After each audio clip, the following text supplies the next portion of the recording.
So guys, for the first method, you're going to head over to search and type in troubleshoot settings. Click on it. And then once you're on this, you're going to click on other troubleshooters. Now you're going to find Windows Update. Click on run. And now this will come up, the Windows Update Troubleshooter. So now you're going to click on next. Wait for this to load. If it detects anything, it will try to fix it for you. See if that works. If that's still not working, then for the second method, you're going to head over to search and type in CMD. Now you're going to run it as administrator. And then click on yes. And then once this comes up, you're going to type in sfc /scan now and then click on enter. Then you want to run the scan.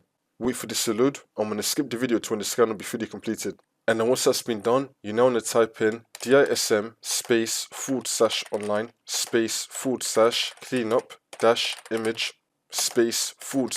/restore health. Click on enter again. You now want to run this scan as well. Wait for this to load. And then once that's been done, you just want to restart your computer. And then the problem should be fixed.